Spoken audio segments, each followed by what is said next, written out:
Target గా TDP అధినేత చంద్రబాబు విమర్శలు గుప్పించారు. చిత్తూరు జిల్లా జీడీ నెల్లూరులో కదిలిరా బహిరంగ సభలో పాల్గొన్న చంద్రబాబు సీఎం జగన్ రెడ్డికి ఓటమి భయం పట్టుకుందని ఎద్దేవా చేశారు. మద్య నిషేధం పేరుతో చెప్పిన హామీని ఇప్పటివరకు అమలు చేయలేదని ఏ మోహం పెట్టుకుని ఎన్నికల్లోకి వెళ్తారో చెప్పాలని డిమాండ్ చేశారు. ప్రజలంతా ఓటర్లు ఓసారి ఓటర్ లిస్ట్ చెక్ చేసుకోవాలని సూచించారు చంద్రబాబు.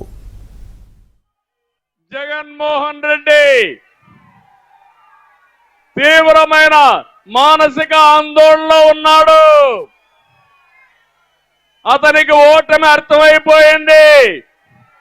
రాత్రుల్లో నిద్ర రావడం లేదు. అందుకే అంటున్నాడు మేము సిద్ధమని. అవినీతి డబ్బులతో పెద్ద పెద్ద కటౌట్లు పెడుతున్నాడు. నేను ఒకటే చెప్తున్నా, ప్రజలు నిర్ణయించుకున్నారు. మిమ్మల్ని ఓడించి ఇంటికి పంపించడానికి మేము సిద్ధమని ప్రజలు నిర్ణయించారు. అవునా కాదా తమ్ముళ్ళు అడుగుతున్నా? ఏమమ్మా మీరేమంటారు?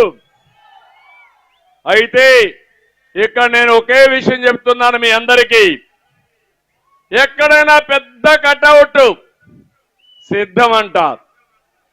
దేనికి సిద్ధం? మీ జీవితాలను నాశనం చేసి ఈరోజు మళ్ళీ నేను సిద్ధం అంటే నమ్మడానికి సిద్ధంగా ఉన్నామా అని అడుగుతున్నా. అందుకే ఆ కటౌట్ చూసిన ప్రతిసారి ప్రభుత్వం పెట్టిన బాధలు మీకు గుర్తు రావాలి. ఇతను మాకొద్దని కొట్టాలని మీ అందరికీ పిలిపిస్తున్నా. జగన్ ఒకటి అడుగుతున్నా, మీ అందరూ ఉన్నారు, ఏమమ్మా మీరున్న ఆడబిడ్డలంతా, మద్యపాన నిషేధం చేస్తా అని చెప్పాడా లేదా? చెప్పాడా లేదా? చెయ్యకపోతే ఓటు అడగనని చెప్పాడా లేదా? ఇప్పుడు చేశాడా అని మిమ్మల్ని అడుగుతున్నా. మద్యపానం మీద 25,000 కోట్ల అప్పు తీసుకొచ్చాడు.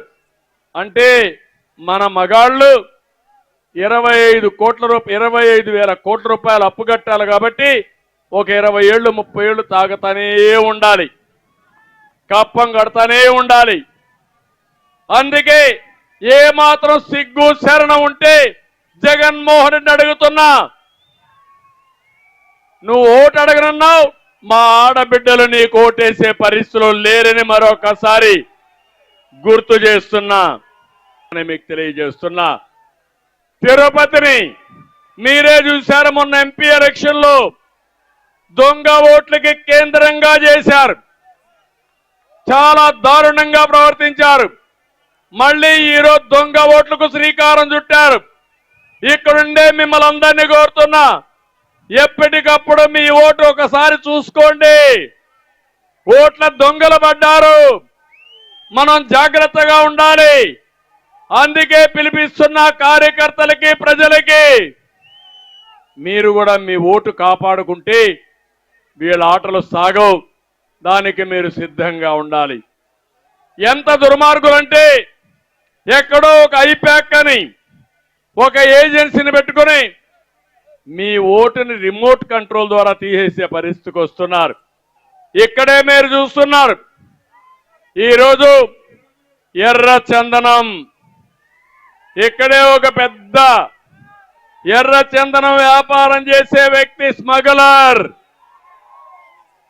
ఏం చేశారు తమ్ముళ్ళు? ఆ స్మగ్లర్కి ఎక్కడ సీట్ ఇచ్చారు?